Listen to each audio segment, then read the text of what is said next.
Hola, muy buenas tardes, ¿cómo están? Gusto saludarles. Hola, Clau, buenas tardes. Carlos, Buenas Antonio, tardes a todos. Ailén, muy buenas tardes. Bueno, pues hoy tenemos la continuación de nuestra plática sobre el juicio de revisión constitucional electoral. Más o menos el día de ayer hicimos un recorrido por la parte formal o procesal y la parte sustantiva de este medio de impugnación. Así que hoy vamos a empezar ya a trabajar en un documento que me parece muy interesante, que está muy completo y sobre este lo iremos abordando. Esperemos concluirlo el día de hoy y si no, bueno, el lunes terminaremos este o si no, pasamos a ver otro asunto. Nada más déjenme ya está aquí, estamos listos. Ahora vamos a hacer la presentación aquí.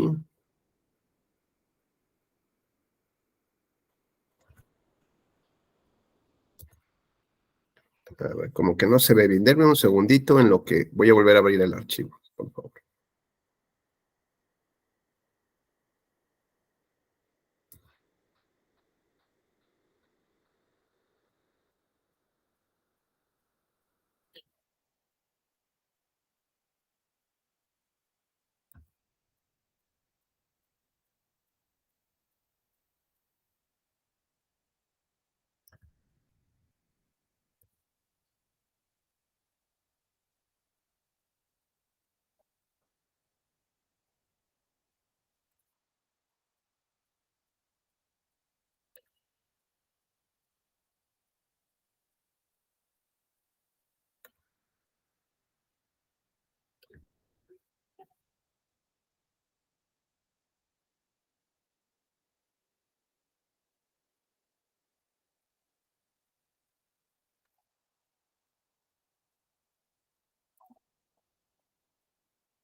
Está intentando abrir el archivo. Permítanme un segundo más.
Listo. Una disculpa, no sé por qué desde el propio sistema del tribunal no jalaba, así que lo localicé ahorita mejor de Google. Entonces, bueno, pues vamos a platicar este juicio de revisión constitucional electoral 204, diagonal 2018. Su acumulado, el actor o el promovente fue el partido Morena y su candidato, Luis Miguel Jerónimo Barbosa, la autoridad responsable, Tribunal Electoral del Estado de Puebla. El asunto que se ventiló ahí fue la elección de gobernador de Puebla, en el que, bueno, pues desafortunadamente conocemos el triste desenlace de la entonces gobernadora Marta Erika Alonso. Los hechos básicos, digamos, o lo importante con lo que arrancaremos aquí en esta presentación de esta sentencia, primero que nada, en cuanto al formato, quiero decirles que se ha ido depurando desde sentencias que antes tenían un formato muy tradicional, el formato clásico, y ahora, digamos, la propuesta que nos hacen desde la sala superior es tener una especie de flujograma. Y con este flujograma de una sola vista, tenemos la posibilidad de tratar de entender todo lo que pasó en el asunto, los temas que se consideraron relevantes para la resolución y la definición del mismo. Así que bueno, pues esto, aunque parece sencillo, pero es todo un cambio de visión de cómo se hacían las sentencias, ¿no? Entonces vamos a empezar a ver un formato mucho más ágil y más sencillo. Tuvieron que pasar casi 30 años, pero bueno, pues ahora estamos ya con otro tipo de manera de mostrar el trabajo que hace el tribunal como bajo el principio de tribunal abierto, justamente para que la propia sociedad pueda entender de mejor manera o podamos expresarnos de mejor manera el trabajo que estamos haciendo dentro del propio tribunal. Así tenemos que, bueno, conforme a este flujograma, tenemos ahí unos apartados centrales como los datos más relevantes. El cómputo final de la elección fue el 8 de julio, en donde el OPLE aprueba su cómputo, declara validez de la elección y entrega la constancia de la mayoría a la candidata postulada por la coalición por Puebla al Frente. Hemos dicho que el juicio de revisión constitucional electoral atiende, digamos, a un hueco que se había dejado en el diseño del sistema de medios de impugnación, dado que solamente era un sistema, digamos, federal, y lo local se encargaba de ello cada tribunal o cada legislación estatal. Por lo tanto, a partir ya de este diseño de 1996 y su entrada en vigor al año siguiente, bueno, ya el Tribunal Electoral Federal o del Poder Judicial de la Federación tendría competencia y jurisdicción para conocer de los asuntos resueltos en primera instancia por los tribunales electorales locales en cuanto a las elecciones de diputados y de ayuntamientos. Aquí en el caso concreto, y de gobernador. Aquí en el caso concreto, el asunto como trata de gobernador, va la competencia directamente a la sala superior, y ayer también dejamos asentado que para las salas regionales corresponderá las elecciones de diputados locales y de ayuntamientos. Así que bueno, otro de los requisitos necesarios para agotar este juicio extraordinario y especial es haber agotado la cadena impugnativa de lo local. Y entonces, si en lo local se exige que se presenten medios de impugnación ante el Tribunal Electoral del Estado, pues así tendrían que agotarse. Por eso es que tenemos este segundo elemento, juicios locales, en el que en Morena hay el candidato y un tercero, interpusieron diversos recursos de inconformidad en el que solicitaron el recuento total de la votación, mismo que fue negado por el Tribunal Electoral. Días después se acude a la sala superior y ella ordena el recuento, es decir, revisa la resolución del tribunal local que niega el recuento y esta sala superior ya ordena el recuento total de la votación y su diligencia se llevó a cabo, bueno, pues del 24 al 30 del mismo mes.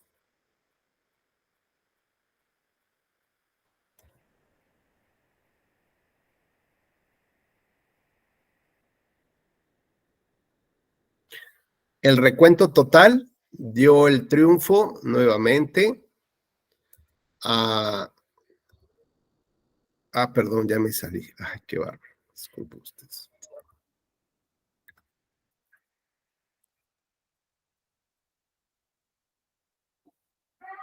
Listo. El recuento pues dio nuevamente el triunfo a la candidata. Se impugna nuevamente ante el Tribunal Electoral este último resultado, mismo que confirma la validez de la elección y el triunfo de la candidata en ese entonces, Alonso. Ante esta resolución del Tribunal Local, nuevamente se cuestiona en un juicio de revisión constitucional electoral estas decisiones. Y entonces esto, bueno, pues viene a confirmar un poco lo que habíamos platicado el día de ayer, que el objeto de control, ¿no? La materia que revisa el juicio de revisión constitucional son las consideraciones o argumentos de un tribunal, no las irregularidades o afectaciones que pudieron haber pasado en los hechos, ¿no? En las conductas reclamadas durante la jornada electoral y con posterioridad a ella, sino únicamente lo que se revisa son las consideraciones de los magistrados que estudiaron el caso anteriormente. Conforme al planteamiento de esta última demanda, tenemos 3 capítulos principales: los agravios, que es decir, la explicación que nos da la parte actora para señalar, primero que nada, cuál es la pretensión que persigue, y en este caso, pues lo que perseguía es la nulidad de la elección o, en su defecto, la modificación de los resultados electorales para que el segundo lugar ocupara el primer lugar. Una vez que está determinada la hipótesis o la pretensión que se está buscando, pues ya como que quedan más perfilados los argumentos o los agravios que hace valer el partido Morena, ¿no? Tenderá justamente a demostrar con razones y hechos y pruebas justamente que se violaron algunas normas electorales y que, de acuerdo a las consecuencias previstas en la ley, tendría que declararse la nulidad de la votación recibida o en todo el estado o en algunas casillas, y eso haría tal vez suficiente para hacer una modificación del cómputo y, en su caso, tal vez, bueno, habría un cambio de posición entre los partidos o coaliciones que obtuvieron el primero y el segundo lugar.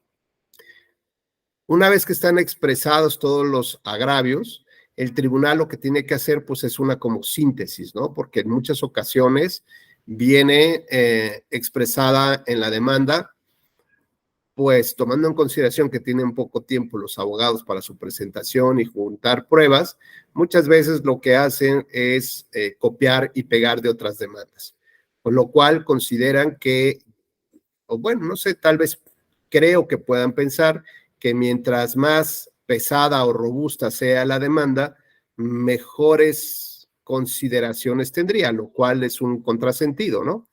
Bastaría con que expresaran de manera clara en 3, 4 hojas, 10 máximo, y no necesariamente tendrían que presentar 300 hojas de demanda, en las cuales lo único que plantean es una reiteración de los agravios, una copia de las jurisprudencias y de la ley, ¿no? Cada 3 hojas se hacen exactamente lo mismo, y bueno, pues tenemos demandas de 300, 400 hojas, con lo cual los abogados de los partidos políticos o los abogados independientes, mostrándole ese librazo a sus clientes, bueno, pues consideran que con eso van a ganar, ¿no? Van a ganar que hay demasiadas pruebas. Pero cuando uno hace una limpieza del documento, pues primero uno se da cuenta que ordinariamente las letras, el tipo de letras va entre el numeral 10 y el 11, ¿no? Más o menos. Digo, ya cuando, como en mi caso no veo muy bien, pues a lo mejor le pongo la letra un poquito más grande, 12, ¿no? Y pues tampoco tan a renglón seguido. Entonces, he visto demandas que traen letra Arial 18, por ejemplo, ¿no? A doble espacio. Y bueno, cada 3 hojas transcriben 2 o 3 jurisprudencias que aparecen 15 veces durante todo el documento y transcriben pues cualquier cantidad de artículos y que la verdad pues es un contrasentido o un sinsentido porque la demanda no se entiende, es molesta y creo que lo primero que tendría uno que hacer es buscar la empatía del secretario, ¿no? Que tiene un chorro de chamba y un chorro de cosas como para poder entender qué es lo que está pidiendo a final de cuentas. Bueno, pues una vez que tenemos ya hecho una limpieza de la demanda y un resumen o síntesis de los agravios, ya tenemos posibilidad de entrada para clasificarlos. Esta clasificación obedece al sentido común, a un sentido lógico, en cuanto a que lo primero que hay que determinar, digo, estamos pensando que se cumplieron los requisitos de admisibilidad de la demanda, ¿no? Bueno, ya cumplimos con los 4 días, con las firmas, que venga firmada y que el promovente sea el partido político. Una vez agotado este tema, decía yo que, bueno, se analiza primero o se define cuál es la pretensión. En segundo lugar, se empiezan a escoger los agravios que van a soportar esa pretensión, justamente, y en esa síntesis de los mismos se van clasificando. Y su clasificación obedece al sentido común. Lo primero que hacemos es estudiar los agravios que están relacionados con la construcción del proceso, con la construcción de la decisión del tribunal local. Por ejemplo, advertimos si se quejan de que no fueron admitidas sus pruebas. Entonces, tal vez si fuera fundado ese agravio, o sea, si tuviera la razón, pues eso cambiaría tanto el argumento o el estudio como probablemente la decisión. Así que haría innecesario estudiar el resto de los agravios porque, digamos, hasta ahí concluiríamos y lo que se ordenaría sería que el tribunal local debe admitir esas pruebas, estudiarlas y si considera que hay nuevos elementos, bueno, de análisis, pues que los tome en consideración y que resuelva otra vez en plenitud de jurisdicción. Es decir, le devolvemos la posibilidad que le da el Estado para emitir una nueva sentencia que sea definitiva, firme e inatacable. Bueno, no inatacable porque puede acudir, sea el juicio. Entonces, lo primero que estudiamos son las violaciones procesales. Esto es, cómo se construyó la decisión, si se cumplió el debido proceso legal y en su caso, si la sentencia, por ejemplo, tiene esta congruencia entre lo pedido y lo resuelto. Ustedes dirán, ay, ¿a poco pasa que no? Pues sí, muchas veces pasa que no. Pasa que yo te pido una cosa o no tengo mucha claridad de lo que te estoy pidiendo, pero el tribunal interpreta de otra manera y dice, ya sé, lo que en realidad me estás pidiendo es esto. Aunque no necesariamente sea lo que el propio agraviado o el propio demandante sea lo que está solicitando. Entonces, una vez que estudiamos los agravios digamos, procesales, los que tienen que ver con la construcción formal de la decisión y la revisión de que se cumplan las garantías del debido proceso legal, entonces pasamos a otro concepto de agravios que tiene que ver con la estructura interna de la sentencia, interna y externa. Es decir, tiene que haber congruencia entre lo pedido y lo que yo te respondo. Y tiene que haber esa es la congruencia externa, entre lo que te piden y lo que analizas y resuelves. Y hay otro tipo de congruencia que es la interna, es decir, que las consideraciones que yo ya estoy emitiendo realmente soporten una conclusión. ¿no? Es decir, que haya un hilo conductor que me lleve de la mano hasta llegar a una conclusión. Como puede ser, si yo anulo la votación recibida en determinadas casillas y confirmo el resultado de la elección, pareciera que hay un salto importante entre la anulación y confirmar los resultados. Hay una especie de contrasentido, porque si anulo votación, tendría que hacer una sumatoria o unas restas para poderle quitar votos a todos los partidos, porque es como si estas casillas nunca hubiesen existido. Entonces voy a requerir justamente un paso intermedio antes de tomar la decisión de confirmar el triunfo o no, y este es realizar un nuevo cómputo de los votos. Entonces, como vemos, tiene que haber una congruencia tanto entre lo que me piden y lo que yo resuelvo, como el hilo conductor que llevo dentro de mi historia, dentro de mi novela, que es mi propia sentencia. Entonces, tiene que haber congruencia entre los párrafos, en su estructura, en las consideraciones, en la valoración probatoria, que me lleve justamente a una conclusión de la misma. ¿Qué características, por ejemplo, podría tener, o cuáles serían los casos en los que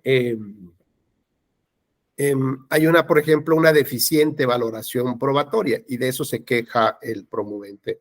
Bueno, puede decir que el tribunal local señaló que de la adminiculación de todas las pruebas, es decir, de juntar todas las pruebas que hay, llegó a tal conclusión. Y esto, bueno, evidentemente en los términos que lo estoy exponiendo, hay un gran defecto, porque no hay una argumentación de los hechos ni de las pruebas. Porque tendrías que explicarme cómo se hace un análisis en conjunto de los temas. Puede ser un análisis contextual, que si además le sumas un elemento o le restas dos, ¿no? Y le sumas otros tres, pero lo contradice otro elemento, vas teniendo más o menos una apreciación general, y eso es lo que hay que exponer. Por lo tanto, las afirmaciones dogmáticas de los magistrados, cuando sostienen que después de haber hecho la valoración individual de las pruebas, es decir, que cada una de estas pruebas te acredita tales elementos, después tendrá que venir una valoración en conjunto o una valoración a partir de inferencias, es decir, donde pones una aguja y un hilo y vas conectando todos los elementos probatorios, ¿no? Y ya cuando lo terminas de coser dices, mira, me salió una bufanda. Bueno, entonces ya cambió el concepto de visión integral por pequeñas partecitas aisladas e individuales, ¿no? Entonces, la explicación del por qué cada parte después va a formar otra cosa, otro resultado, eso evidentemente está vinculado con la argumentación de los hechos y de las pruebas. Ante su ausencia, bueno, pues la sentencia es deficiente, y lo que tendrá que hacer el tribunal, la sala superior en este caso, ya sea es ordenarle que nuevamente lleve a cabo este estudio, o en su defecto asume la jurisdicción, es decir, se convierte como si él fuera el mismo tribunal local, ¿no? Se sustituye en la función del tribunal local y realiza una valoración probatoria. Esto es bien importante, fíjense, Clau y Carlos, porque luego da lugar a muchas confusiones. Cuando decimos que una sentencia del tribunal revoca la resolución del Tribunal del Estado, para el efecto, entonces se llama una resolución para efectos. Es decir, para el efecto de que nuevamente estudie el caso y emita una nueva resolución, ¿no?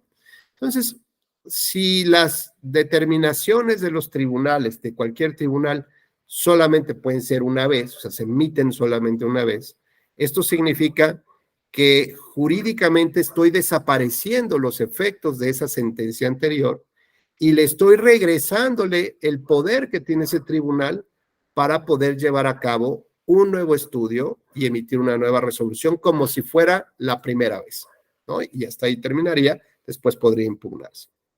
Sin embargo, bueno, esto es lo que estoy diciendo, es que le regreso la jurisdicción, o sea, el tribunal ya perdió jurisdicción para resolver ese caso, pero cuando revoco o digo que estuvo mal y lo regreso, entonces le devuelvo la jurisdicción. Y ayer platicábamos, ¿se acuerdan del persaltum? ¿Sí? ¿Recuerdan? Clau, ¿te acuerdas qué significa esto del persaltum?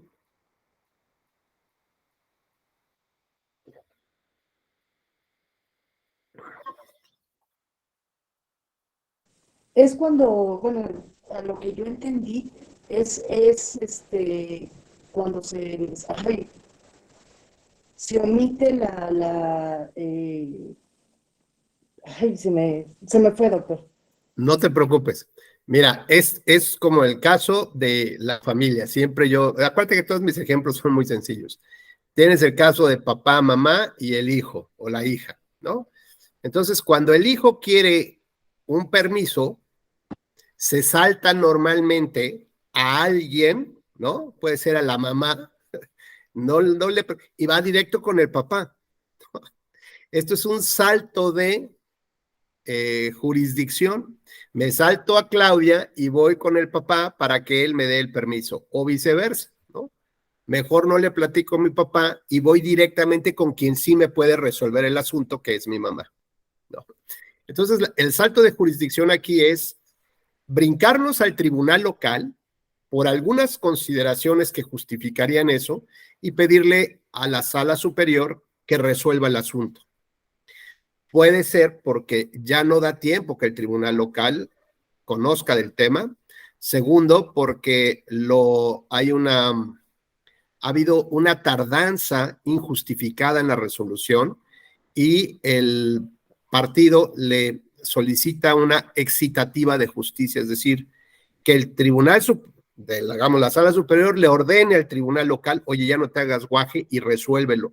Y te doy 3 días, porque si no, me lo mandas aquí, yo lo resuelvo y cuidado porque te voy a sancionar por denegación de justicia. O bien porque el medio de impugnación local no sea muy claro. O sea, no tengamos mucha claridad si vamos a lograr, porque ya es que luego son cosas raras que pasan en el proceso. No tenemos muy claro si esto le corresponde a, pues al tribunal local o si este es el medio de impugnación. No sé si tengo que presentarlo en 3 días o 4 días porque tienen fechas distintas, ¿no? O sea, como que no se tiene mucha claridad de eso. Y cuando hay dudas sobre el medio de impugnación, sobre los tiempos en que debes de presentarlo, o porque agotándolo no daría tiempo para, o sea, que acudiendo a ese medio de impugnación, no daría tiempo para poder resolver los temas, entonces puedes decir, está justificado y voy a la siguiente instancia. Me salto esta, que es el tribunal local, y me voy directamente a la sala superior. Entonces, yo les explicaba que... Entonces, doctor, sí. disculpa que lo interrumpa, per saltum es porque no tenemos el tiempo, muchísimo tiempo, es por eso que se salta la instancia.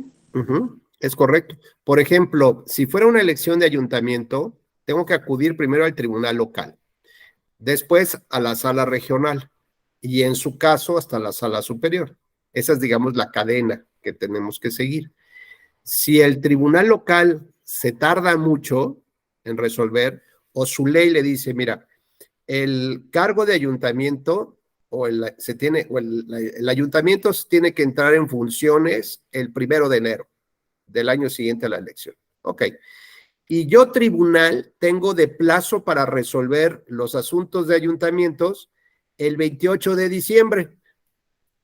Entonces, si agota su tiempo legal, que es hasta el 28 de diciembre, dime qué tiempo te daría de acudir a la sala regional y después a la sala superior. Prácticamente es imposible. Entonces, si tú presentas el medio de impugnación local durante el mes de julio y se queda dormido, pasamos a agosto, sacan algunos asuntos, pero el tuyo sigue dormido. Llegamos a septiembre y presentas una solicitud de persaltum. Oye, sala regional, te pido por favor que estudies este caso porque mira, ya lleva 3 meses en el tribunal local y no me va a dar tiempo porque ya nos acercamos, nada más falta noviembre y diciembre y yo quiero agotar las instancias. Es probable que la sala regional te diga, no procede, Clau, porque todavía hay tiempo.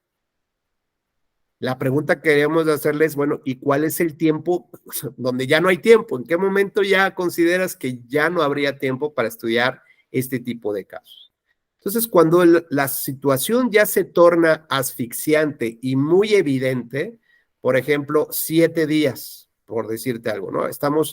Si el límite es el 28 y estamos a 21 de diciembre, ¿no? Es probable que muy probable que a lo mejor ya la sala regional diga, sí, ya, 7 días ya no daría tiempo, 3 para que yo conozca, o sea, 4 para que el tribunal resuelva, no, ya no daría prácticamente tiempo, así que atraigo el asunto en plenitud de jurisdicción, salto ya no, fíjate lo que decíamos que el objeto de control del JRC, que así le dicen, son por sus siglas, es una sentencia. Pero en este caso que comentamos, todavía no se dicta la sentencia. Entonces, este tribunal lo que va a hacer, o sea, la sala superior lo que va a hacer es ponerse la camiseta, va a ser disfrazarse, en pocas palabras, del tribunal local y resolver como si él fuera el tribunal local. ¿Qué quiere decir esto? Que aparentemente hay un desdoblamiento de la personalidad del Tribunal Federal que conoce ciertos asuntos, pero en casos extremos se convierte en tribunal local y resuelve como si fuera ese tribunal que no ha querido resolver. Pero aquí lo interesante es que en este desdoblamiento, uno tienes una ley federal que aplicar y cuando te pones el disfraz del tribunal local, pues asumes todo lo local. Y todo lo local implica la ley local. Sí. Entonces, por ejemplo, si el JRC, fíjate bien, Clau, tiene como plazo para presentarse 4 días, imagínate que en el local, el medio de impugnación local, tenga como plazo de impugnación 5 días. Cuando la sala superior ya le llega el expediente y dice, voy a sustituir a aquel que no cumplió su función, ¿con qué tipo de ley tiene que trabajar? ¿Con la federal o con la local? ¿Tú qué opinas?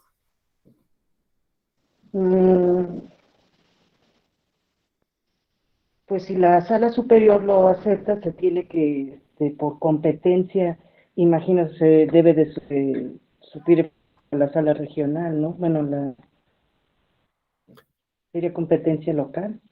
Sí, pero dijimos que hay leyes que operan para lo federal y leyes que operan para las cuestiones locales. En el caso del juicio de revisión constitucional electoral,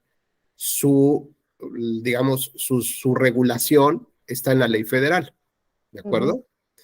Y el juicio de inconformidad que va a impugnar una elección local está en el código electoral local, ¿no? Entonces estamos hablando de 2 niveles de leyes.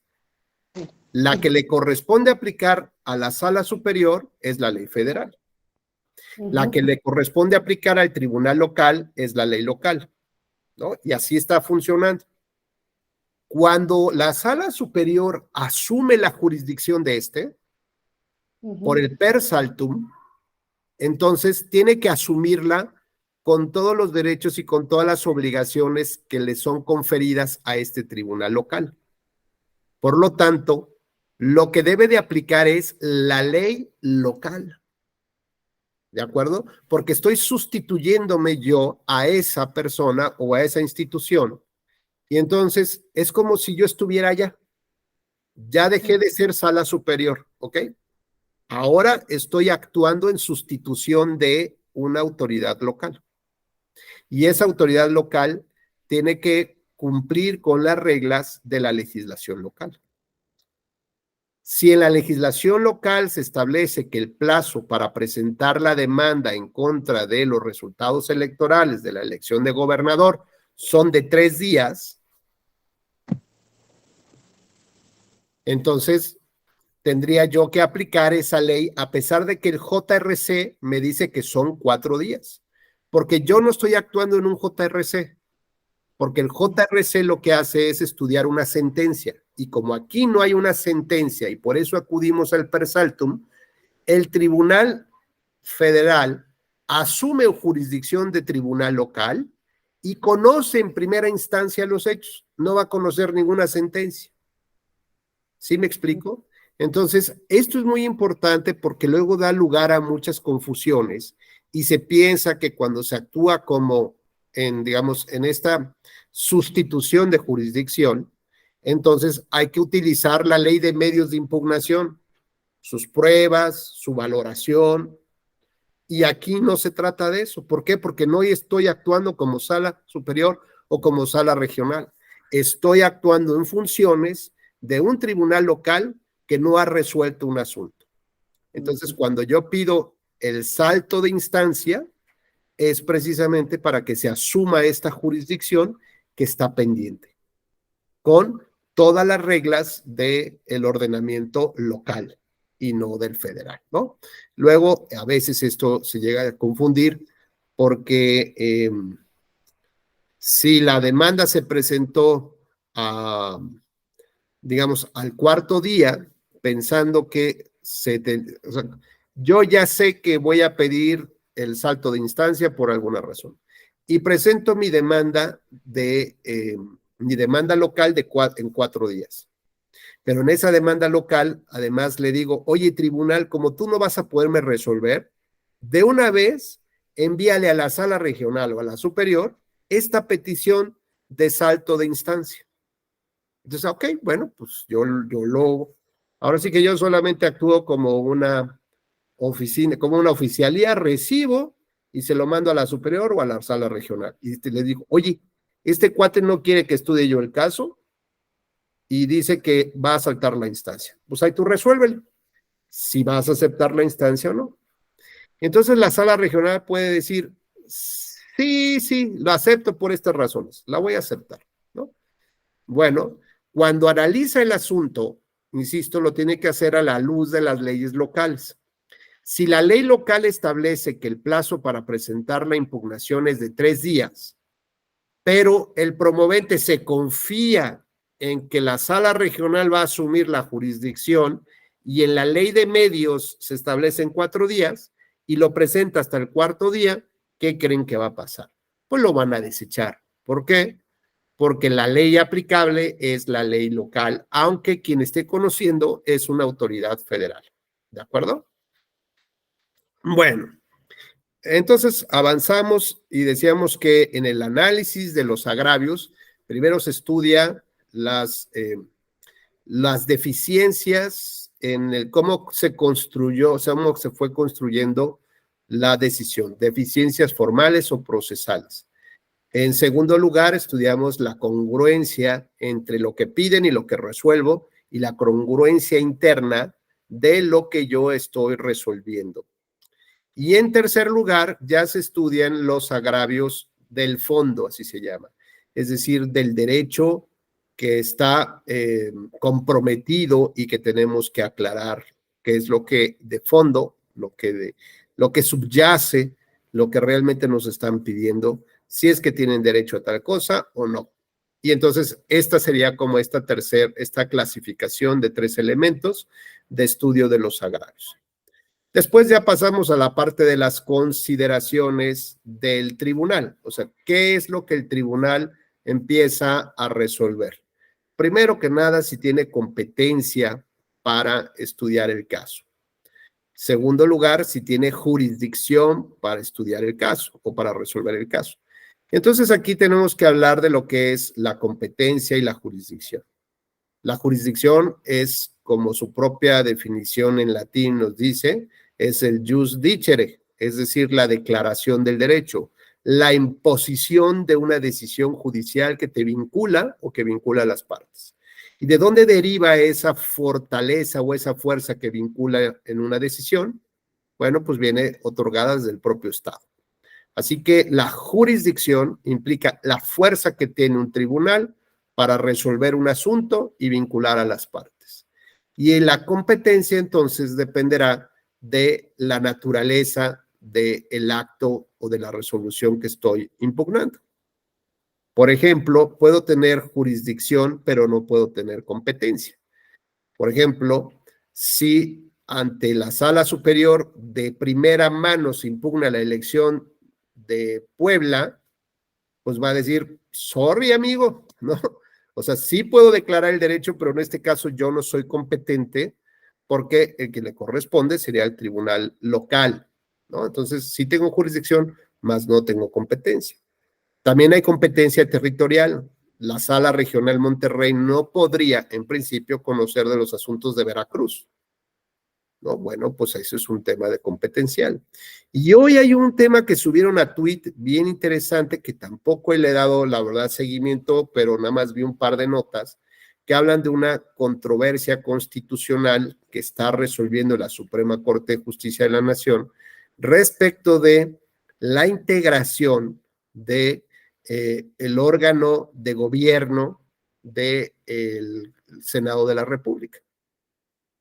Y ustedes recordarán que hace ya algunos meses Movimiento Ciudadano se incorpora, ¿no?, a este órgano de gobierno a través de una resolución del Tribunal Electoral.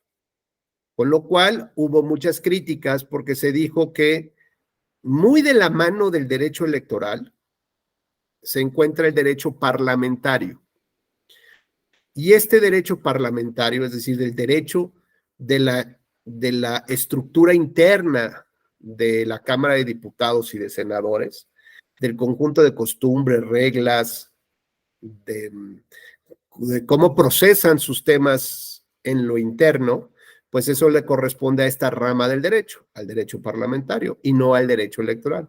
Y la verdad es que en los 30 años que tiene este tribunal, hemos ido bordeando así como muy fino o a veces no queriendo, y como que a veces tocamos temas, ¿no?, y que sacan un poco de prurito, de picazón en algunos, y cómo se está metiendo a analizar los temas del Congreso, ¿no? Por ejemplo, cuando se establecía o se estableció que se le tenía que pagar las dietas a los integrantes de un ayuntamiento, ¿no? O sea, pues, ¿qué tiene que ver un tribunal con un tema, pues, administrativo, laboral? ¿Por qué se tiene que meter? Y entonces entendimos, o sea, el criterio que se utilizó fue entender que el cargo para el cual te están votando tiene que tener o surtir con todos los derechos y beneficios. Y uno de estos derechos, pues evidentemente es a tener una dieta, o sea, una lana que te paguen, a formar comisiones y algunas otras cosas inherentes al ejercicio del encargo. Entonces, con una interpretación maximizadora, abrazamos parte de lo que antes rechazábamos estudiar, porque decíamos, no, aquí hay una línea tajante, clarísima, entre lo electoral y lo parlamentario. Pero con estos criterios maximizadores, ¿no?, abrazadores, generosos,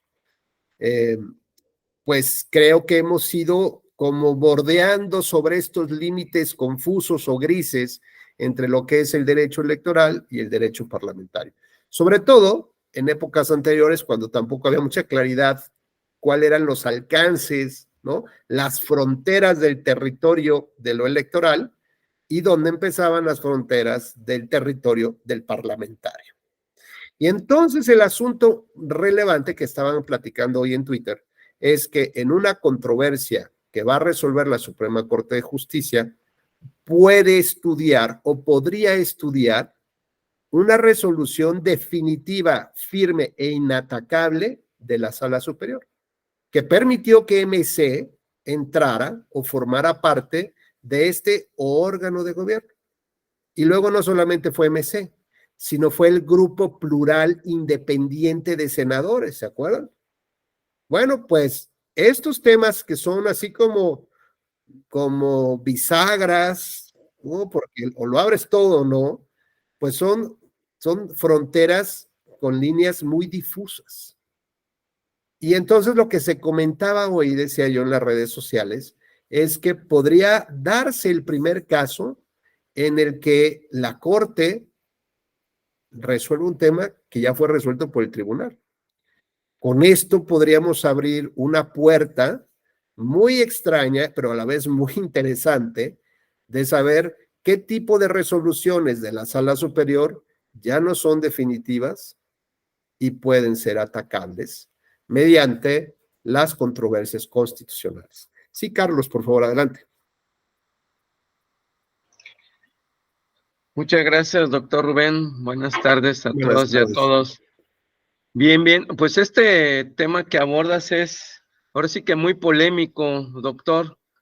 Precisamente compartía con otros compañeros sobre estas fronteras de la vida interna del poder legislativo, ¿no? Que es donde se ha generado esta controversia. Y yo le ponía el ejemplo del juicio de procedencia, juicio político, en donde el propio poder legislativo se constituye como en un jurado colectivo, doctor, a través de una comisión exprofeso, y hace las veces como de actor jurisdiccional dentro del poder legislativo para definir la procedencia del juicio político o no. Entonces la pregunta es, si al poder legislativo le hacen falta instrumentos internos como de naturaleza jurisdiccional para definir su reglamentación interna para esta controversia, ¿no ayudaría también a aclarar un poco esta frontera entre el derecho electoral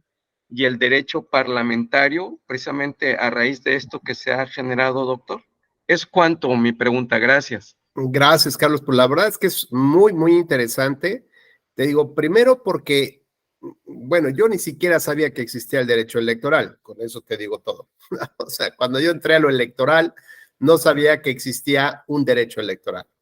En segundo lugar, no sabíamos que existía una rama autónoma del derecho electoral, ¿no? Los tratadistas españoles, sobre todo, que era, digamos, de la parte donde más estudiábamos nosotros, ¿no?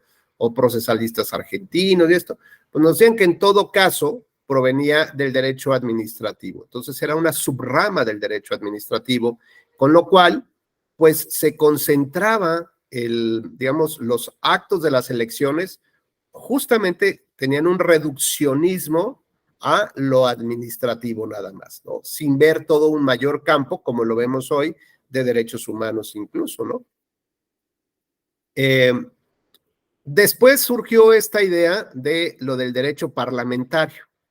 Y es que acuérdate que antes el derecho parlamentario absorbía lo electoral, porque no había ninguna regulación electoral y por el contrario, lo que existía era un colegio electoral que analizaba, así como este juicio de procedencia, se constituía en comisiones, bueno, un colegio, y a título o formato de un dictamen se hacía un análisis y se resolvía, ¿no? Aparentemente se resolvía el asunto como si fuera un procedimiento. Entonces, más bien, como que hemos ido mutando, Carlos. A mí me parece que esa sería la expresión correcta para mí. Hemos ido mutando porque de la no conciencia de algo, ¿no? Como tal, lo teníamos más claro que se recargaba entre las cosas parlamentarias. Y además, ante la ausencia de regulación y ausencia de estudios, ausencia de catedráticos, de enseñanza en las universidades, pues digamos, creo que de manera pragmática se fue construyendo esto que hoy se llama derecho electoral, ¿no? Donde ya después hubo estas grandes vacas sagradas, ya definieron, ¿no? Cuáles eran más o menos sus alcances, y pues eran alcances muy reducidos, muy limitados, en donde el derecho electoral se centraba solamente en el proceso electoral, en las elecciones, es decir, extremadamente minimalista, ¿no? En sus definiciones. Y hemos ido pues justamente avanzando, creo que hemos ido alimentando el concepto de lo que es hoy en día el derecho electoral.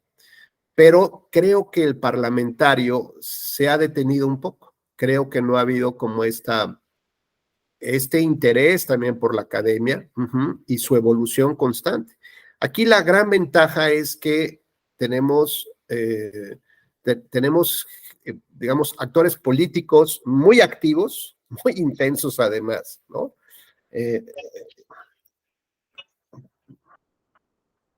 Tenemos actores políticos muy intensos Y tenemos tribunales que pues están puestos a las pilas, ¿no?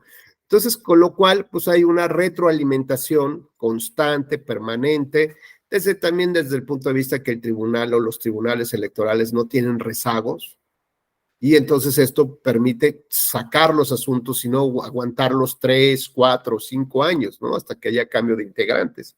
Con lo cual, me parece que esta idea de que el derecho es algo que está vivo y que constantemente se modifica, ¿no? Como esta frase que decía uno de los literatos y sabios árabes, ¿no? Que decía que el río de un segundo después ya cambió, ¿no? Que ya era totalmente distinto, ¿no? Un segundo después. Y lo mismo pasa con el ser humano, un segundo después ya es completamente distinto al segundo anterior.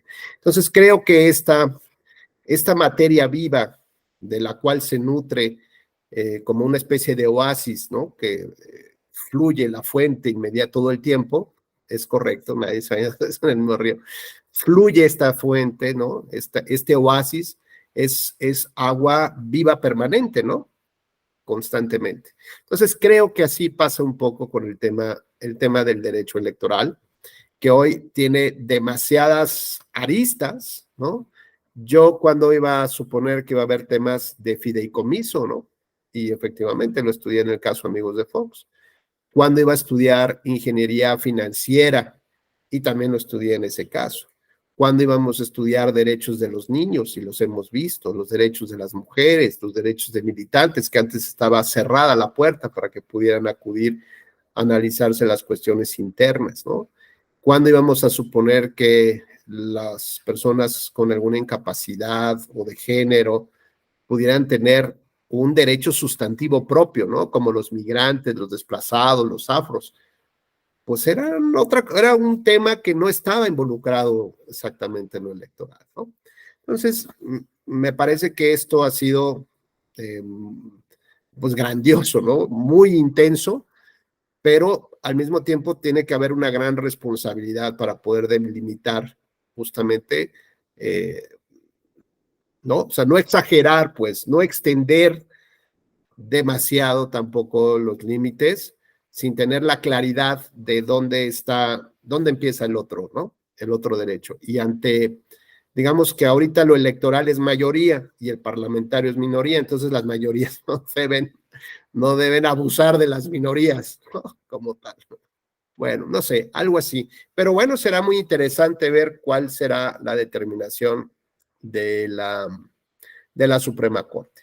Hoy otro de los temas que no sé si es diputada o senadora panista, también subió que la Sala Regional Especializada el día de ayer resolvió un tema de violencia política en contra del presidente y de su coordinador de comunicación y de alguien más por utilizar recursos públicos,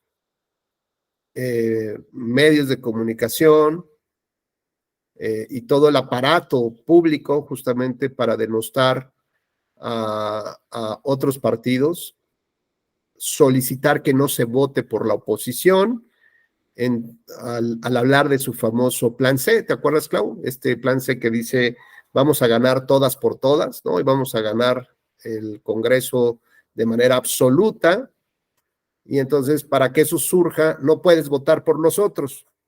Bueno, pues ese es así como hay un llamado expreso al voto, también hay un llamado expreso a no votar por otros, y eso evidentemente contraviene tanto la equidad en la contienda, el principio de equidad en la contienda y el principio de neutralidad de las autoridades frente a los procesos electorales. Con lo cual, bueno, pues no sé si solamente sea un tema de violencia, pero por lo menos creo, digo, yo tampoco he leído la sentencia, todavía no la han subido, y mejor hasta no leerla, no quisiera yo compartir ahí como alguna opinión al respecto que todavía no tengo, pero bueno, son temas muy interesantes. Bueno, pues ahora regresamos un poco ya a cuáles son los agravios que se plantearon. El primer agravio señala el proyecto, bueno, ya la sentencia, que son una serie de manifestaciones o de hechos en torno a el día de la jornada electoral. Recordar que la jornada empieza a las 8 de la mañana de un domingo y termina a las 6 de la tarde, ¿no? Entonces vamos a ver cuáles son estas irregularidades. Detención de brigadistas de Morena, dice. Y esto, de entrada, el flujograma nos dice que se declararon infundados, es decir, que no le asistió la razón, pues porque principalmente no pudo comprobar estos argumentos. La detención de sus brigadistas porque los actores no acreditaron, justo miren, fehacientemente, sin lugar a dudas, la calidad de las personas cuyo arresto alegan, ¿no? Entonces, ¿cómo acreditas la calidad de brigadista? Pues tendrán que tener una constancia, ¿no? Siquiera una relación de nombres de brigadista. No sé, algún elemento y no solamente decir por decir que son brigadistas. Yo creo que más bien es como gente que contratan para el cuidado del voto, pero pues no tienen ni siquiera una relación tal cual. 2, robo de material electoral. No se acreditó la responsabilidad de funcionarios estatales en el robo de material electoral. Es decir, fíjense bien, aquí lo que no está en duda es el robo, según dice el tribunal. Parece que sí se robaron material electoral, pero no fue imputable a la autoridad. Dice porque las pruebas son insuficientes para demostrar que el gobierno del estado intervino para llevar a cabo el robo de 4 urnas y 800 boletas electorales. C, compra generalizada de votos. Esto tampoco tuvo razón porque fue conforme a derecho la valoración de pruebas realizadas por el tribunal local y de las pruebas ofrecidas por los actores tampoco se acreditó la compra de votos. Pues eso tampoco nos dice nada en el flujograma, ¿no? Bueno, luego, sustracción de documentos. La funcionaria a la que se le atribuyó el hecho ilícito trasladó la documentación al OPLE para su resguardo. Pues yo creo que hay un problema aquí de redacción, ¿no? En el flujograma, porque no queda muy claro ni de qué se trata. Existencia del denominado laboratorio electoral, fundamentalmente porque los actores no acreditaron con los medios de prueba idóneos su existencia. Bueno, esto es con lo que respecta a la jornada electoral. Luego tiene otro concepto de violación, de violencia en casillas. Evidentemente, Clau, todos estos argumentos están esparcidos por 300 hojas, ¿no? Entonces, la primer labor titánica de un tribunal es agruparlos. Después de su agrupación, darle sentido, sistematizarlos para que después se pueda presentar de manera coherente y congruente todo un estudio. En este caso, se acreditó la existencia de actos de violencia consistentes en robo, quema o abandono de paquetes electorales en 59 casillas. Lo anterior, dice, se corrobora por el informe rendido por el OPLE, como en las actas de la jornada electoral, incidentes respectivos de cada una de las casillas, pues de 47 de las 59, la autoridad electoral informó que la documentación, boletas y materiales fueron quemados, robados o abandonados durante la jornada electoral. Por otra parte, los funcionarios de casilla asentaron que en 4 casillas entraron hombres armados, tirando disparos al aire y se robaron el material. Después yo creo que llegaron a caballo, ¿no? Se bajaron del caballo. ¡Qué horror de rupestres!, ¿no? Luego, 8 casillas más se escucharon disparos al aire, por lo que para evitar algún riesgo, suspendieron la votación temporalmente. No obstante, se consideró que los actos de violencia no fueron generalizados. ¡Ay, qué bueno! ¿No? O sea, nada más fueron en 40 casillas, 4 casillas las que fueron, 4 casillas. Ni incidieron en el resultado electoral. La pregunta es, ¿cómo logras determinar si incide o no incide? O sea, objetivamente, ¿cómo lo haces? Las irregularidades se tuvieron por acreditadas solamente en 59 casillas de las 7,546 instaladas, lo que representa el 0.79% de las casillas instaladas, las cuales estaban focalizadas en 4 de 217 municipios. creo ya que de entrada, pues me parece que el análisis deja mucho que desear acá, ¿no? ¿Por qué? Bueno, porque, digamos, en esta visión hacia los derechos humanos, lo que tanto hemos ido platicando, si bien es cierto que el proceso electoral, en términos de la visión anterior a 2011, la visión en la que se construyó la ley de medios y el sistema de nulidades, para esas reglas no se afectó de manera determinante el proceso electoral. ¿Ustedes creen que no tenga un daño la democracia?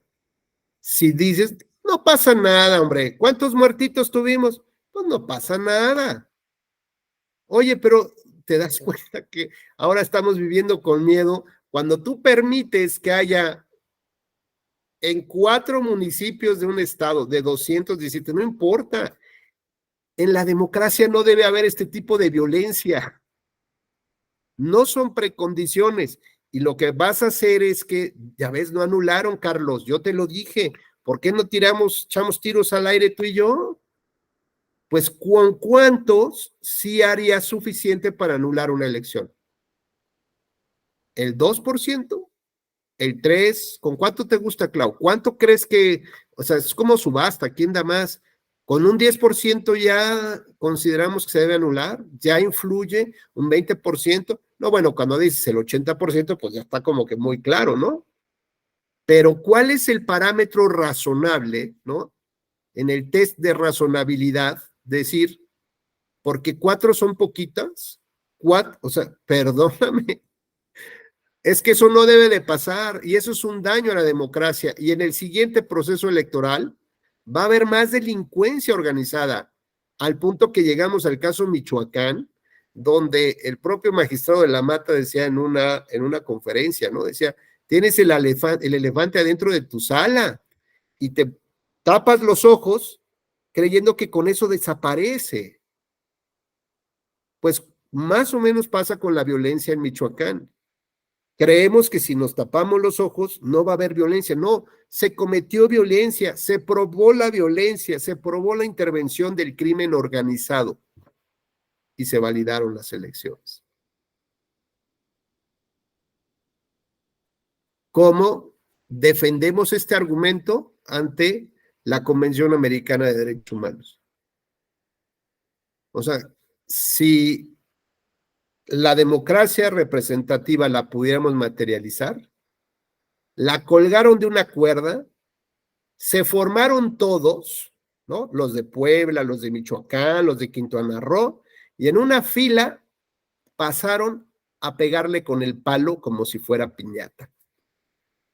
Y todo el tiempo le pegan y le pegan y le pegan, al grado que ya está toda chata nuestra democracia. Y esa democracia representativa no va a soportar mucho. ¿Por qué? Porque las precondiciones que tiene para su restablecimiento no son las adecuadas. ¿Por qué? Porque está la intemperie. ¿Por qué? Porque o está en un cuarto en una zona húmeda. ¿Por qué? Pues porque está sucio. ¿Por qué? Pues porque nadie la ha limpiado, está llena de polvo, ¿no? Llena de bichitos, de cochinillas. Ese es el verdadero problema que a veces no alcanzamos a ver, que hay otros daños más profundos que sufren otras, digamos, no solamente otras entidades, sino otras personas. Y esas otras personas somos nosotros, no solamente son las personas que votaron, no solamente son los partidos políticos o los candidatos, somos todos los que estamos involucrados en esta sombrilla, ¿no? Que nos ampara la democracia representativa. Sí, Carlos, por favor. Gracias, doctor Rubén. Precisamente es el dilema de cuánto es mucho o cuánto es poco o cuánto es aceptable, ¿no? Y nos ponían el ejemplo de, bueno, ¿cuánto consideras que es razonable en una fábrica de tornillos que tengas un desperdicio de la producción? Y hay quien te dice, no, pues es aceptable un 3%, un 2%. Ah, ok. ¿Y cuánto es aceptable en un hospital pediátrico que se mueran los bebés? ¿Estarías dispuesto a que muriera el 2% y fuera normal? Me parece que es el dilema de la democracia también, doctor. ¿Cuánto es poquito? ¿Cuánto es mucho? Que se violente, que no se instale el 20% de las casillas para anular una elección, o bastaría solo con el 2%, o simplemente nuestra sociedad no debería aceptar que se anule un voto de un ciudadano que de manera ordenada y pacífica fue emitir su voluntad política, ¿no? Creo que esos son los dilemas que estamos enfrentando, doctor. Es Claro, cuanto, gracias. gracias, Carlos, porque lo que tal pareciera acá es que tenemos un enfoque erróneo, ¿no? Y entonces la solución, por supuesto, va a ser errónea. La pregunta que bien haces es, ¿por qué castigar al ciudadano que fue a votar? ¿Él qué culpa tuvo que llegaron unos hombres armados a disparar? ¿Por qué vamos a anular los votos de estos ciudadanos? Ah, porque probablemente hayan influenciado. Puede ser que sí. El problema, ¿están detenidos? ¿Se les vinculó con algún partido político? ¿Hay la investigación, la suficiente inteligencia de investigación para que ya sea desde el propio instituto que siempre ha dicho, no, esto está controlado, no, estamos tomando las medidas necesarias para que la violencia no sea un factor determinante?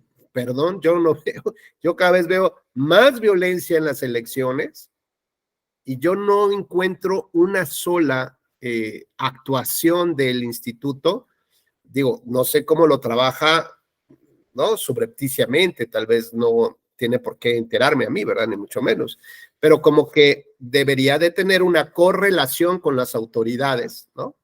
O a lo mejor tendría que poner videocámaras, o tendría que tomar algunas medidas desde la propia autoridad, y no solamente el INE, sino los soples, evidentemente, y sancionar, ¿no? Una vez que reparamos el daño a la democracia, una vez que demostramos cómo se lastimó y luego cómo le reparamos el daño, ya de manera secundaria vamos por todos estos pelados. Y entonces no tenemos por qué castigar al ciudadano, ¿no? Es que ese es, de verdad, es el mundo al revés. Yo, ciudadano, ¿no? Me comporto como dentro de los parámetros aceptables. Me piden que vaya a votar, voy y voto responsablemente, me llevo a mi familia convenzo a otros para que vayan a votar.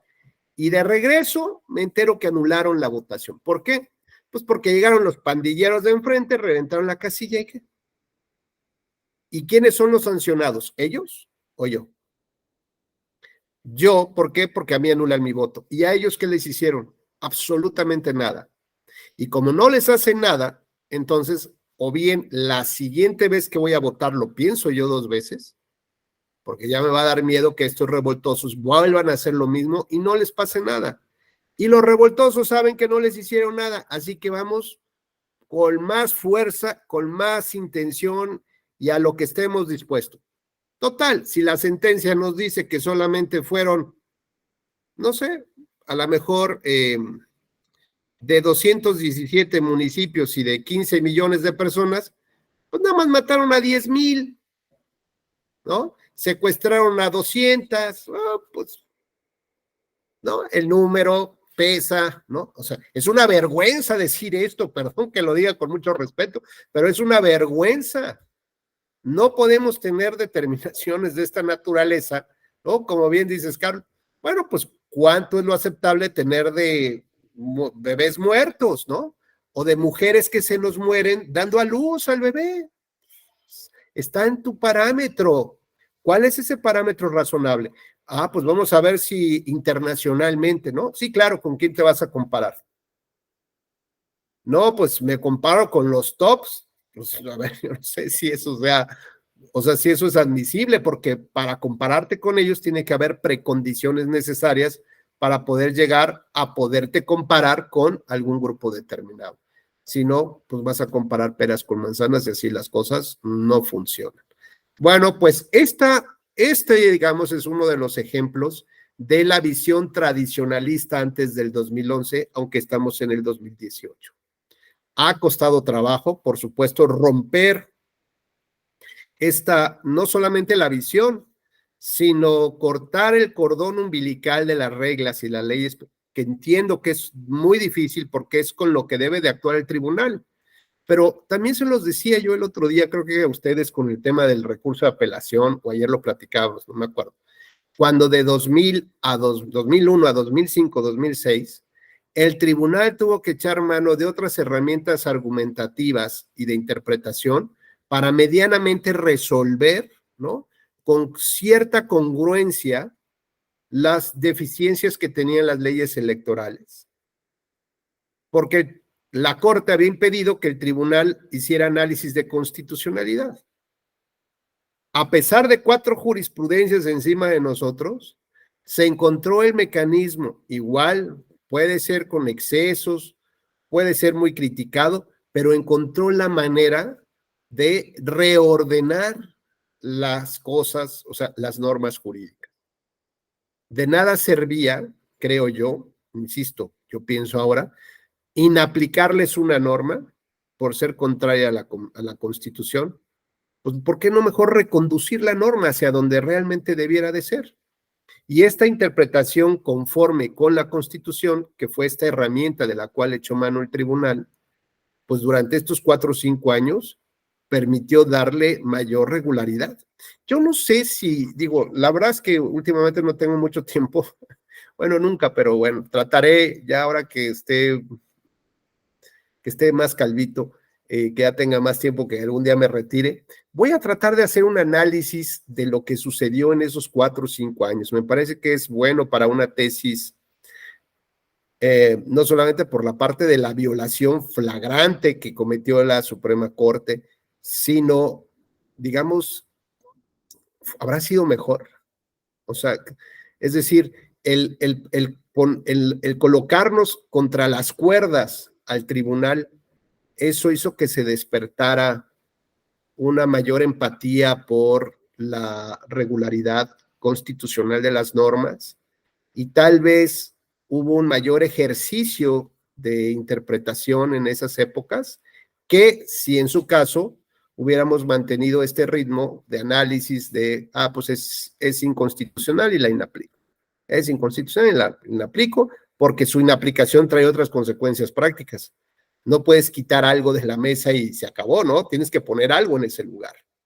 Es decir, si tienes una mesa de 4 patas y le quitas una, pues la mesa se te va a caer. ¿Qué vas a colocar en ese lugar? La ley anterior, pero la ley anterior ya no está vigente. ¿Y entonces qué vas a colocar? ¿Una interpretación de otras normas? Pues o sea, tiene sus bemoles la inaplicación de una norma, porque no puedes simplemente decir, la inaplico ya. Y luego, parte de, digamos, del truco o de la relevancia que debe tener la fuerza de una sentencia es que se entienda desde que la construye el juez que se puede cumplir. Porque el acceso a la justicia no solamente implica tocar la puerta de un tribunal y que les abran la puerta. No solamente implica que se dicte una sentencia, sino que la sentencia se ejecute. Y si un tribunal no piensa cómo se va a ejecutar la sentencia, pues está mal, porque si no, de nada va a servir que esa persona haya acudido hasta donde tenga que acudir, caminado las instancias judiciales necesarias para poder llegar a que le digan, no se puede cumplir tu sentencia, ¿no? Por ejemplo, hay un caso emblemático de este tribunal en el tema de ejecución de sentencias, y debió haber sido, sí, también un JRC, lo voy a buscar y mañana lo platicamos igual, nada más para que lo vean. Ese está buenísimo, buenísimo, qué bárbaro, está súper interesante. Porque fíjense bien lo que sucedió, digo, esto lo seguiremos avanzando, no se preocupen, ¿no? Entre hoy y mañana, pero así aprovechamos un poco como para el chisme electoral y político del tribunal. Fíjense que en el estado de Yucatán, exacto, en el estado de Yucatán, el gobernador era Víctor Cervera Pacheco. Y resulta que llegó en una época donde todavía los congresos locales designaban a los consejeros de los OPLES, de los OIOPLE, hicieron su designación. Alguien impugnó la designación y dijo que se había violado el proceso legislativo para poder tomar estas definiciones y que además no había habido la convocatoria, que la convocatoria estaba mal hecha, así, una serie de irregularidades. El asunto es que el tribunal resuelve, la sala superior resuelve y dice, sí, está mal tanto la convocatoria como el proceso y el proceso legislativo y la designación. Y entonces volvemos justamente, Carlos, a este debate. Si el tribunal podía meterse a los actos parlamentarios, ¿no? Dentro de los actos parlamentarios. Y bueno, finalmente se tomó la decisión de revocar todo este proceso. En esas épocas se notificaba los asuntos por fax. Y cuando empezaron a notificar por fax al Congreso de la decisión, pues resulta que se interrumpió la señal del fax y de a poco no había manera de continuar aventando una sentencia de 250 hojas, ¿no? Entonces, se tomó también otra decisión que era autorizar a un secretario de estudio cuenta y 2 actuarios que se trasladaran hasta Mérida al Congreso para notificar la resolución. El asunto es que en esa época tampoco había demasiadas líneas comerciales que llevaran hasta Mérida. Luego entonces se tuvo que alquilar un avión privado para transportar, no sé cuánto habrá salido, ¿no? Pero transportó al personal del tribunal hasta el Congreso de Mérida el día siguiente para notificarle la resolución. Recientemente, la semana pasada, fui a dar una conferencia a Mérida y me presentaron justo al ex oficial mayor del Congreso, que pues estábamos, la verdad, muy divertidos porque esto ya es una anécdota, ¿no? Ya era el tema de anécdota. Y bueno, pues cuando llegaron a notificar la sentencia, como venía dirigida al oficial mayor del Congreso, no venía dirigida al Congreso, sino personalizada al oficial mayor, entonces tuvieron que esperar hasta que él llegara. Y él estaba ocupado atendiendo algún asunto. Por lo tanto, lo sentaron cómodamente en una salita y les trajeron diversa vianda, ¿no? Salbutes y alguna cosa, seguramente papitas, cacahuates, una agüita de lima, y pues ahí los tuvieron. Panuchos, doctor. Los panuchos, ¿cómo se llama del preparado negro, no? Tienen una relleno cosa negro de pavo, doctor. El relleno negro, bueno, diversa vianda ahí, deliciosa. Y pues ahí estaban muy contentos, ¿no? Los actuarios y el secretario. Y entonces ya regresa del pleno el oficial mayor y ya les dice, ay, licenciados, qué gusto. Pues, ¿qué andan haciendo acá? No, pues venimos a notificar esta sentencia. Ah, está bien, ¿no? Claro, lo que ustedes digan, aquí somos muy institucionales, aquí cumplimos, y le recibieron la sentencia, ¿no? Entonces, pues ya los despacharon, ¿no? Gracias a Dios, 3, 4 horas después de que llegaron, y ya se regresaron muy contentos. Hablaron por teléfono, todos teléfonos de ladrillo así gigantes como celulares, y les dijeron a sus jefes, al secretario general, magistrados y presidente, ¿no? Con la satisfacción del deber cumplido. Pues entonces, qué bueno, buenísimo, me parece muy bien. Y resulta que cuando presentan un informe, o sea, derivado de esta sentencia, el Congreso del Estado emite un acuerdo de respuesta a la sentencia y le dice que es de imposible cumplimiento. Porque horas antes de que se les notificara, el Congreso había tomado otra determinación, ¿no? Otra vez había sacado su proceso legislativo de nombramiento de consejeros. Es decir, es un acto jurídico nuevo. Y si la sentencia versaba sobre un acto anterior, pues ya no podía surtir efectos para ese caso. Y bueno, pues cuando llegó, no sé si quién llegó primero, si el escrito del Congreso o los actuarios y el secretario, pero bueno, les llovió en el tribunal, no, bueno, los querían correr, ¿no? Pues porque pues fue una franca burla, ¿no? Y ellos se la comieron completita, en lugar de estar presionando y obligar a la notificación, porque por horas, si se hubiera notificado primero la sentencia, entonces el Congreso hubiera caído en un desacato judicial, ¿no? Cambiaba aquí la situación, aunque parecía que aquí el ridículo lo había hecho el tribunal. Y la verdad es que sí. Entonces se convirtió en el Panucho Gate, doctor, el Panucho Gate. Algo así. El Salbutegate. Así es. Y bueno, pues el asunto no termina ahí, porque evidentemente el Congreso tenía ya su nueva integración del Instituto Electoral, y ante, digamos, esta respuesta que dio el Congreso de que pues, ya no podía cumplir, la Sala Superior dijo, a ver, no voy a caer en tu juego, ¿no? Y no voy a esperar a que vuelvan a impugnarlo. Así que tomó decisión sobre, digamos, una conducta contumaz, ¿no? Negativa por parte del Congreso, dado que desde el día anterior había interrumpido la transmisión por fax, y no había restablecido ni había señalado alguna razón de peso por la cual no pudo reconectarse a pesar de las insistentes llamadas del tribunal, y que además, bueno, había como una operación disuasiva para que no se notificara la sentencia, ¿no? Entonces asumieron como un poco raro el tema, la verdad es que no tengo mucha precisión ahorita de cuál fue el formato que se asumió, pero dijo que él iba a nombrar, o sea, la Sala Superior dijo, sí, bueno, al ratito nos vemos, ¿no? Ya así nos llevamos, ¿eh?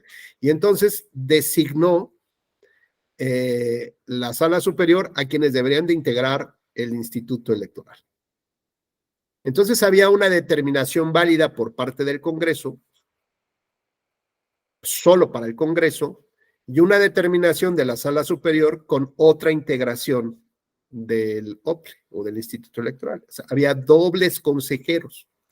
Los del Congreso, autorizados por el gobernador, empezaron a despachar, ¿no? Empezaron a despachar en las oficinas, a utilizar los recursos públicos y a organizar el proceso electoral. Los partidos políticos se registraron ante ellos, pero los otros consejeros sesionaban enfrente de estas instalaciones en un parque público, sentados en sillitas ahí. Y si, ¿qué hacemos acá? Pues imagínense, Carlos, Clau, imagínense que nosotros estamos sentados en el parque, ¿y ahora qué hacemos? O sea, tenemos la respuesta, porque además el tribunal ya nos nombró. Y Clau me dice, ya ver, Rubén, yo ni quería, pero tú me convenciste. Pues ni modo, mi Clau, ahora sí, pues hasta donde tope esto, ¿no? ¿Y cómo nos organizamos? Ajá, nosotros tres, ¿y quién más? ¿No? Para una elección estatal. O sea, ¿dónde contratamos? ¿A la casa de quién vamos? ¿Quién presta una computadora? Bueno, imaginemos el dramatismo que existía. El asunto fue avanzando de tal naturaleza que la Sala Superior insistía en que el Congreso y el gobernador tenían que acatar la sentencia del tribunal, que era esta última designación. Así que mandaron diversos oficios al secretario de Gobernación, que en ese entonces era Santiago Krill, y le decían que necesitaban su apoyo para ejecutar la sentencia, ¿no? Que es un poco lo que les vengo platicando, ¿no? A raíz de esto, de que un juez siempre tiene que ver no solamente cómo dicta una sentencia, sino cómo se va a cumplir. Si no, de nada sirve lo que va a dictar, si esta no se va a cumplir en la realidad. O tendría que garantizar los mecanismos para que esta se cumpliera. Entonces le dijo a Santiago Krill, señor secretario de Gobernación, de acuerdo a tus atribuciones, necesitas tú, ¿no? Te pido que nos ayudes a que se acate esta sentencia. Y Santiago Krill contestaba, sí, con todo gusto. ¿Qué quiere que haga? No, bueno, pues que ya va otro escrito, que conforme a sus atribuciones se acate esta sentencia, ya le he explicado. Sí, con todo gusto, pero ¿qué quiere que haga? Pues que ejerza sus atribuciones, ¿no? Y que ayude a que se acate la sentencia. De acuerdo, pero ¿qué quiere que haga? ¿Cómo lo hago? pues este tribunal no está en aptitud para decirle cómo tiene que ejercer sus atribuciones constitucionales y legales. Por eso, ¿pero qué quiere que haga? No, qué terror.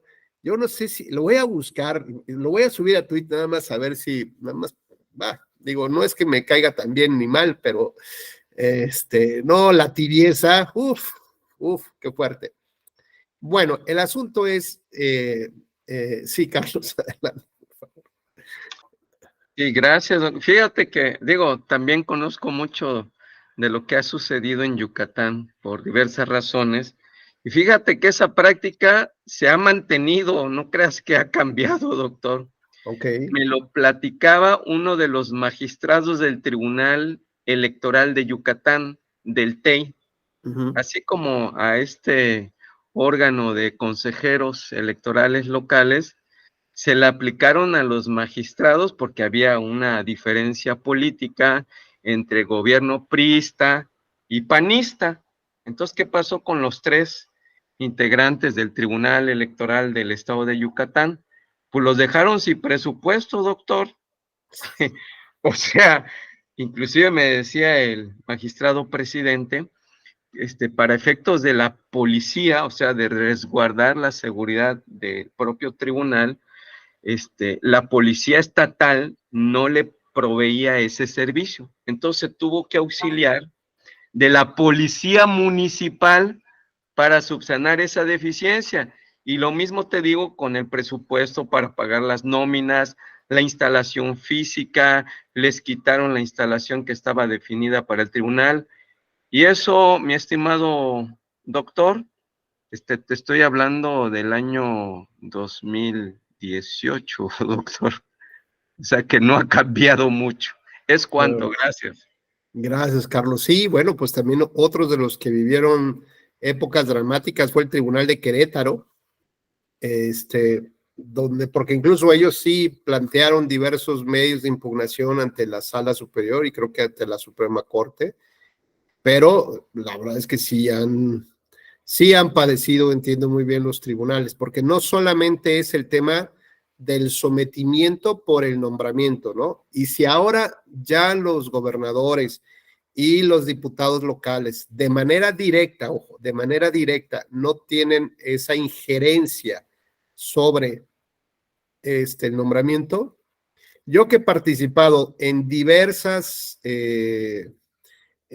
convocatorias como para ser consejero de la Judicatura Federal, consejero del INE, magistrado de Sala Superior, magistrado regional, y ahora por ahí queda viva la magistratura local en Puebla. Siempre me han dicho, oye, fíjate que lo importante es que no te objete tu gobernador. O sea, si te objeta el gobernador, ya, o sea, no es que él te apoye, si te apoya o no te apoya, pues, pero que pues, seas neutro, por ejemplo, ¿no? Porque si te objeta, no vas a pasar. ¿Y qué tiene que ver el nombramiento? No, es pues, como un respeto, ya sabes, ¿no? No, bueno, y eso mismo pasaba en el nombramiento de los consejeros electorales de los OPLES por el Consejo General del INE. O sea, digo, sé de casos horrorosos donde cercanos a algunos consejeros nacionales se acercaban con algún gobernador o gobernadores para ofrecerles un curso de capacitación para quienes pudieran integrar más adelante el Instituto Electoral, ¿no? Entonces mandaban a 30 pelados y peladas ahí, ¿no? A sus cursos, incluso algunos catedráticos del Instituto de Investigaciones Jurídicas de la UNAM, o sea, de buen nivel, que los iban a preparar para que, bueno, pues si de los 25 quedaba uno o dos, pues ya era ganancia, ¿no? Y ordinariamente, bueno, pues también como que había esta conexión o esta llamada al celular extraña con algún gobernador que le preguntaba si estaba de acuerdo o que el gobernador mandaba a sus enlaces institucionales, ¿no? Ahora se llaman así, como para decir quién sí, quién no. O sea, bueno, ya no es tan cínico, pero sí se encuentran todavía maneras de cómo operar el asunto. Bueno, pues ya para no hacerles el cuento ya más largo, el asunto fue avanzando en tiempos. Tanto los designados por el Congreso utilizaban recursos y toda la estructura y avanzaban con lo que había que avanzar. Los que estaban sentados en el parque no ejercían funciones realmente y presentaron varios escritos de incidentes de inejecución de sentencia, es decir, que la sentencia no se puede ejecutar. Por lo tanto, el tribunal se sentía presionado porque no sabía qué contestarles a ellos, dado que el secretario de Gobernación tampoco sabía qué contestarle, ¿no? El asunto es que todos estábamos metidos en el mismo ajo. Pero llegaron dos temas que fueron fundamentales. La primera, una denuncia penal por utilización de recursos públicos de manera indebida por parte del presidente del órgano electoral nombrado por el Congreso. Y el segundo, pues fue avanzando en tiempos el proceso hasta llegar a unos días previos al registro de candidaturas. Y entonces aquí estaba la incertidumbre, la bifurcación del camino ante quién presentamos, ¿no? Por ejemplo, que digamos el partido mayoritario y hegemónico pues era el PRI. Entonces la pregunta de los líderes del PRI es, señor, ¿ante quién presentamos nuestro registro de candidaturas? ¿Ante los nombrados por el Congreso? No, nosotros acatamos sin problema. Pero acuérdese que quien decidió quiénes eran los otros fue la Sala Superior. Así que cuando impugnen nuestros registros, van a decir que se hicieron ante una autoridad incompetente, ¿no? Y entonces ni modo que presentemos los registros ante la autoridad que consideramos que no es legítima. Y entonces el gobernador se tuvo que sentar a negociar. Desafortunadamente, para la justicia electoral, bueno, afortunada y desafortunadamente. Afortunadamente el asunto, ¿no?, avanzó, se le dio vuelta a la hoja, se pudieron llevar a cabo las elecciones y tan. Pero creo que sí es una derrota para el Poder Judicial que se haya tenido que buscar una salida política de los efectos de la sentencia. No auspiciada por la Secretaría de Gobernación, que era la autoridad que entiendo, pues era la facultada como para ayudar a resolver y destrabar el tema político institucionalmente hablando. Creo que eso es lo que me faltó. O sea, se podría haber destrabado el tema siguiendo el canal institucional, que era la intervención del secretario de Gobernación, es decir, a ver, señores, si ustedes no esto, pues entonces va a pasar aquello y lo otro, y más vale que terminen acatando la sentencia. Y punto. Pero como no se tuvo el apoyo de la Secretaría de Gobernación, lo interesante de este asunto es que se tuvieron que sentar a negociar. Y en la negociación interna se tomó la decisión de que hubiera en un procedimiento así fast track, que se nombrara, o sea, que el Congreso volviera a emitir un nuevo acto jurídico, Carlos, imagínate, donde hubiera la mitad de los suyos con la mitad de los nombrados por el tribunal. Y así se destrabó y avanzaron. Pero, ¿qué pasó con esas denuncias penales por utilización indebida de recursos públicos y daño patrimonial? ¿Qué pasó con las responsabilidades del Congreso? O sea, si nos hacemos todos guajes, pues ¿de qué sirve que tengamos un tribunal, que tengamos reglas? Pues regresemos mejor a las decisiones políticas, si es que se terminan así resolviendo todavía las causas. Yo creo que este es un episodio muy, muy interesante, en una época muy compleja también habría que entenderlo en su contexto, ¿no? Donde todavía había prácticamente señores feudales en los estados, y era muy difícil también hacernos entender que el mundo había cambiado, ¿no? Y que, bueno, a lo mejor hay quien piense que asumir una decisión más fuerte en la ejecución de la sentencia hubiera provocado más problemas, ¿no?, de los que de los que finalmente, afortunadamente, no pasó a mayores. Pero cuando esos problemas se trata, por ejemplo, del fallecimiento de comunidades o de muertes en una comunidad indígena, ¿no? Por problemas de ejercicio de poder, pues eso también está complicado, ¿no? Uno no alcanza a ver como juez cuáles son los efectos a largo plazo que tendría o a mediano plazo que tendría una sentencia, ¿no?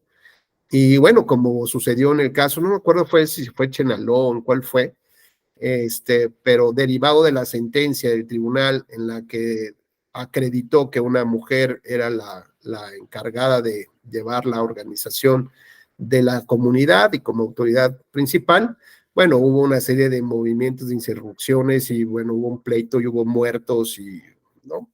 Que bueno, ahí sí, desafortunadamente pasó eso, pero ojalá las cosas no hayan, la verdad es que desconozco, solamente vi un par de noticias ahí. Sí, Carlos, por favor, adelante.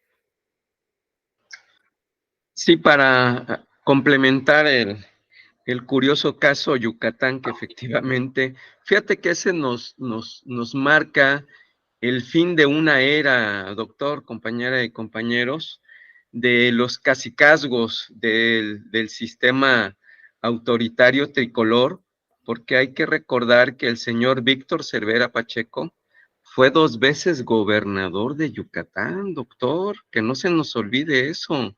La primera vez fue gobernador sustituto por 4 años.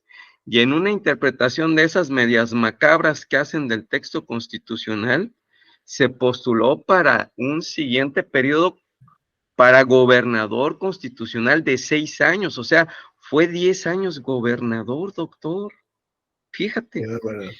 Claro, y todo ese estilo de ejercicio del poder, muy al cacicazgo autoritario, que para él era muy natural entrometerse en la definición de los integrantes del Consejo Electoral del OPLE, que no, soy el gobernador, doctor, puedo eso y más, ¿no? Entonces, un ciclo, y fíjense qué curioso que después de haber sido gobernador durante 10 años, 4 sustitutos, 6 constitucional, intentó después ser alcalde de Mérida, ya en la parte final, y después de la derrota, doctor, porque no ganó la alcaldía de Mérida después de haber sido gobernador 10 años de Yucatán, se nos muere don Víctor Cervera Pacheco, doctor. Para que veas que ese cacicazgo se vuelve a veces una enfermedad, ¿no? Pero muy interesante el caso que nos ilustraste de No, Yucatán, claro, muchas gracias. Y bueno, pues luego siguió esta Ivonne, sí, ¿no? Ivonne Ortega, ¿no? Que ahora está en Movimiento Ciudadano, doctor. Es correcto, que está en Movimiento Ciudadano y después Patrón Laviada, ¿no? Fue Patricio Patrón Laviada. Y hasta ahorita, digamos, desde ahí hasta ahorita ha sido panista, ¿no? Sí, bueno, tuvieron después de Patricio Patrón Laviada, llegó un gobernador priista, Rolando Zapata Bello, y el actual gobernador, que sí es panista, igual que Patricio Patrón Laviada, y ahora es Mauricio Vila Dosal. Pues ahora por ahí me comentaron que a lo mejor quien se va a postular por parte del PAN es la hermana de Patricio Patrón Laviada. Creo que es diputada, si mal no recuerdo. Sí, y secretaria general del Partido Acción Nacional a nivel nacional. No, bueno, pues ya veremos. Mira, a lo mejor no la gubernatura, pero ¿sabes qué? Sí, de seguro, la alcaldía de Mérida. Ahí ya. Sí. Pues muy bien. Bueno, pues hasta aquí dejamos esta charla, Carlos, Antonio, Klaus se desconectó, nuestra otra compañera se ve que también tuvo algún problema técnico porque estaba desde el inicio conectada, y bueno, pues desearles que tengan un gran fin de semana, y a ver si un día se nos ocurre escribir un par de articulitos, Carlos, Antonio, ahí, ¿no? Podemos tomar como eje uno de estos temas que son ya, los cuento como forma de anécdota, de chisme, y podemos, no sé, agrupar un par de opiniones en torno al caso, ¿no? Estaría interesante desde sus distintas ópticas. Sí, claro, doctor. Oye, pero esta participación de este escrito o de este mini ensayo, ¿sería en Axis o en otro espacio, doctor? Pues en el que veamos, la verdad es que ya después vemos cuál es el medio, ¿no? Igual Correcto, pues. no, es que la verdad, digo, discúlpame que haya abusado hoy del uso de la voz, No. pero es muy interesante lo que nos planteaste y se detonan muchas cosas que están vigentes, doctor? Están vigentes, están en estado latente y están en proceso de evolución, como marcaste, si bien también lo dijo Antonio, ¿no? Esto es un gran río y las aguas no son las mismas. Y en el caso de Yucatán hay que tener presente otro detalle, doctor y Antonio. Los ríos no van en la superficie, son subterráneos y no siempre se ve cómo se mueven las aguas. ¿Es cuánto, doctor? No, bueno, y yo nada más le agregaría, ¿no? Digo, yo sé, cualquier cosa que diga no va a poder matarte tu gallo, Carlos. O sea, ya lo que dijiste ahorita ya queda para la posteridad.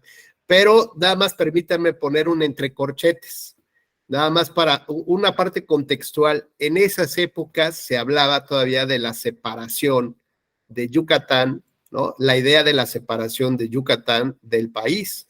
Incluso me decían que en esas épocas se impuso la moda de empezar a cantar el himno de Yucatán, la bandera del estado, ¿no? Entonces había como un principio ahí curioso, ¿no?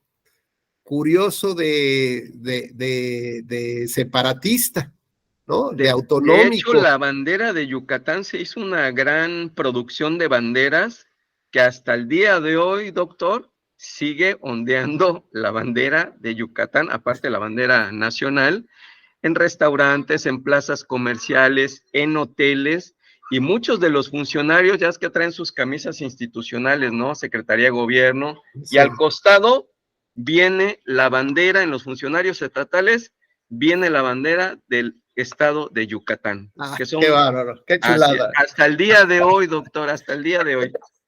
Muy bien, Carlos. Muy bien. Bueno, Antonio, pues te mando un abrazo. Igualmente, Carlos, que sigan disfrutando su viernes y mejor fin de semana.